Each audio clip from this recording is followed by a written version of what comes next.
تبلیغ کیا ہے؟ یہ تبلیغ عربی زبان کا ورڈ ہے. تبلیغ کیا ہے؟ عربی زبان کا ورڈ ہے. میں بہت کھول کر سمجھانا چاہتا ہوں، شاید آپ کی سمجھ میں بات آ جائے. اور اندھ بھکتوں کے سمجھ میں تو بالکل نہیں آئے گی، یہ بھی کہہ رہا ہوں میں. اندھ بھکتوں کے سمجھ میں بالکل نہیں آئے گی، یہ بھی کہہ رہا ہوں میں. لیکن ہاں جو اندھ بھکت نہیں ہے ان کی سمجھ میں بات آئے گی، اور میں انہی کو سمجھانا چاہ رہا ہوں. اندھ بھکتوں کو میں سمجھانا بھی نہیں چاہ رہا ہوں. آپ اندھ بھکت بنے رہیں، قیامت کے دن اللہ آپ کا فیصلہ کر دے گا. تبلیغ یہ عربی زبان کا ورڈ ہے، اور تبلیغ کے معنی آتے ہیں بات کو پہنچانا. کیا معنی آتے ہیں؟ بات کو پہنچانا. قرآن پاک میں اللہ رب العزت نے ارشاد فرمایا یا ایھا الرسول بلغ ما انزل الیک من ربک. اے رسول آپ پہنچا دیجئے وہ باتیں جو اللہ نے آپ کے اوپر نازل کی ہیں. آپ کے اوپر نازل کی ہیں وہ باتیں آپ لوگوں تک پہنچا دیجئے. یعنی تبلیغ ایک مطلق چیز ہے. تبلیغ کیا ہے؟ مطلق ہے. تبلیغ کا کوئی طریقہ، تبلیغ کا، سن لیجئے گا، تبلیغ کا کوئی طریقہ شریعت کی طرف سے متعین نہیں ہے. تبلیغ کا کوئی طریقہ شریعت کی طرف سے متعین نہیں ہے کہ بس یہی طریقہ جو ہے اسی سے تبلیغ ہوگی. ہمارا تبلیغ والوں سے جو اختلاف ہے وہ یہی ہے، وہ کہتے ہیں کہ یہی دین کا کام ہے، یہی تبلیغ ہے. ہم کہتے ہیں یہ بھی دین کا کام ہے. ہی اور بھی کا فرق ہے، ہی اور بھی کا فرق ہے. ہم کہتے ہیں کہ یہی کیا ہے؟ یہ بھی دین کا کام ہے، یہ بھی تبلیغ ہے. وہ کہتے ہیں نا یہی تبلیغ ہے، یہی دین کا کام ہے. بس بات یہاں خراب ہوتی ہے. حضرت مولانا ابرار الحق صاحب کہا کرتے تھے، جو حضرت تھانوی کے خلیفہ ہیں، وہ کہتے تھے کہ تبلیغ والوں سے جو غلطی ہو رہی ہے وہ یہ ہو رہی ہے کہ وہ کہتے ہیں یہی دین کا کام ہے. کیا کہتے ہیں؟ یہی دین کا کام ہے. ہم یہ کہتے ہیں کہ یہ بھی دین کا کام ہے. کیا ہے؟ یہ بھی دین کا کام ہے. وہ کہتے ہیں کہ یہی دین کا کام ہے، اس کے علاوہ ساری چیزوں کا انکار کرتے ہیں. وہ ساری چیزوں کا انکار کرتے ہیں. ان کے نزدیک مدرسے کی کوئی ویلیو نہیں، علماء کی کوئی ویلیو نہیں، امام کی کوئی ویلیو نہیں، مؤذن کی کوئی ویلیو نہیں، خانقاہوں کی کوئی ویلیو نہیں ہے. وہ یہ سمجھتے ہیں کہ بس یہی جو مروجہ ہمارا طریقہ ہے اسی چیز کا نام تبلیغ ہے. یہی ان کی غلط فہمی ہے. اس غلط فہمی کو میں دور کرنے کی بارہا کوشش کرتا ہوں، کرتا تھا، کرتا رہوں گا. حالانکہ مجھے خطرات ہیں. مجھے اس سے پہلے بھی گولی مارنے کی دھمکی دی گئی کہ گولی مار دیں گے، اور ویسے بھی بڑی دھمکیاں دی گئیں. لیکن میں اس بات سے بالکل نہیں ڈرتا، اس بات سے بالکل نہیں ڈرتا، کیونکہ مجھے اللہ کی ذات پر مکمل یقین ہے. اینما تکونوا یدرککم الموت ولو کنتم فی بروج مشیدہ، کہ جب تمہاری موت کا وقت آ جائے گا تم محفوظ قلعوں میں بھی ہوگے تو وہاں بھی موت آ جائے گی. اور مجھے قرآن کی اس آیت پر بھی یقین ہے وَلَن يُؤَخِّرَ اللَّهُ نَفْسًا إِذَا جَاءَ أَجَلُهَا، کہ جب موت کا وقت آ جائے گا تو اس میں تاخیر نہیں ہوگی. اگر میری موت اسی طریقے سے مقدر ہے کہ کوئی اپنے میں سے ہی کوئی گولی مار دے تو مجھے اس کی پرواہ نہیں ہے، لیکن میں حق بات کہتا رہوں گا. تو ایک بات یاد رکھیں کہ تبلیغ کیا ہے؟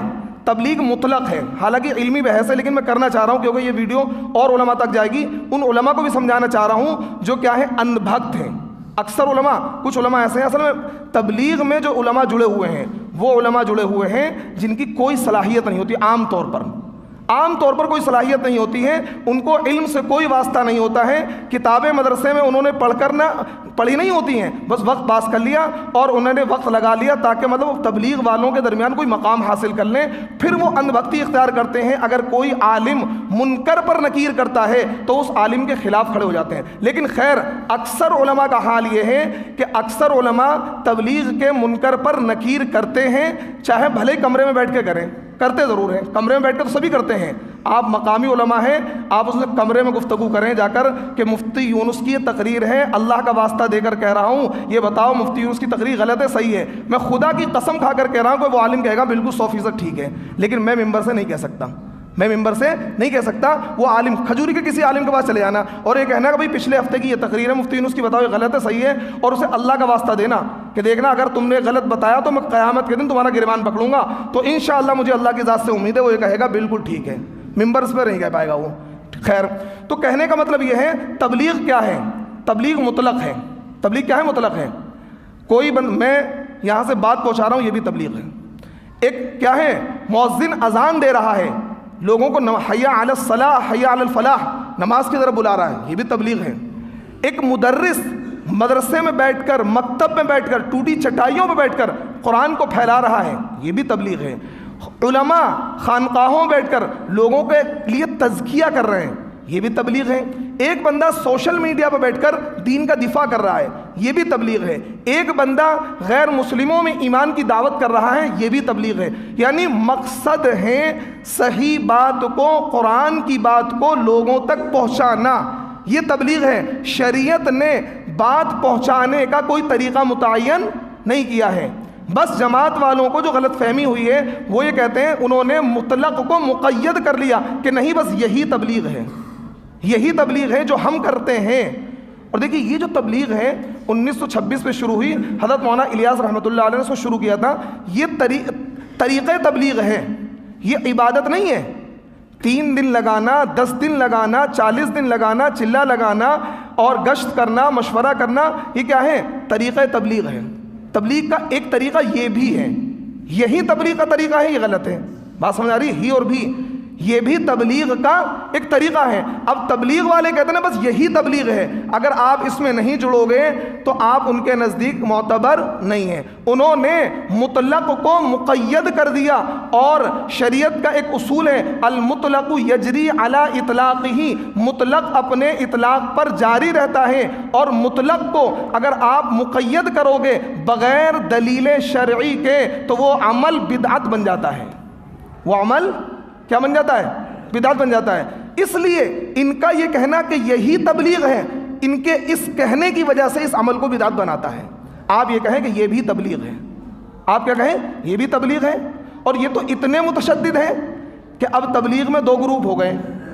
ایک حضرت مولانا سعد صاحب کا گروپ ہے مرکز والوں کا، ایک گروپ شورا والوں کا ہے۔ اب حالانکہ دونوں کے کام لگ بھگ ملتے جلتے ہیں، بس وہ فضائل اعمال پڑھتے ہیں، منتخب حدیث پڑھتے ہیں، لیکن کا ایک دوسرے سے دستوں گریباں ہیں۔ ہماری مسجد میں یہ والی جماعت، شورا کی جماعت آ گئی تو ہم سامان پھینک دیں گے، لات گھونسے چل رہے ہیں۔ تو اس کا مطلب کیا ہے؟ انہوں نے تبلیغ کو مقید کر لیا کہ ہم جو کر رہے ہیں بس یہی تبلیغ ہے، یہی دین کا کام ہے۔ حالانکہ وہی تمہارے بھائی تھے، کل تک ساتھ میں کھاتے تھے، ایک ہی پلیٹ میں کھاتے تھے، لیکن یہ کہتے ہیں کہ بھائی نہ وہ تبلیغ نہیں ہے، ہم جو کر رہے ہیں وہ تبلیغ ہے۔ کیوں؟ انہوں نے انبختی اختیار کری ہے مولانا سعد صاحب کی۔ کس کی؟ مولانا سعد صاحب کی۔ جبکہ دارالعلوم دیوبند کا فتویٰ کیا ہے؟ مولانا سعد صاحب گمراہ ہیں، یہ دارالعلوم دیوبند کا فتویٰ ہے۔ میں دھڑلے سے کہہ رہا ہوں، آپ نیٹ پر جائیں، دارالعلوم کی ویب سائٹ پر لکھ کر ڈالیں کہ مولانا سعد صاحب کے بارے میں دارالعلوم کا کیا فتویٰ ہے، کہ مولانا سعد صاحب کے بارے میں دارالعلوم دیوبند کا فتویٰ ہے کہ وہ گمراہ ہیں، ان کی او اہل سنت والجماعت سے خارج ہیں، ان کے عقائد درست نہیں ہیں۔ قرآن کی، سنت کی وہ تشریح انہوں نے کی ہے جو آج تک کسی عالم نے نہیں کی ہے۔ حتیٰ کہ کئی اپنی تقریروں میں انہوں نے کیا کہا؟ نبی کی توہین کی ہے۔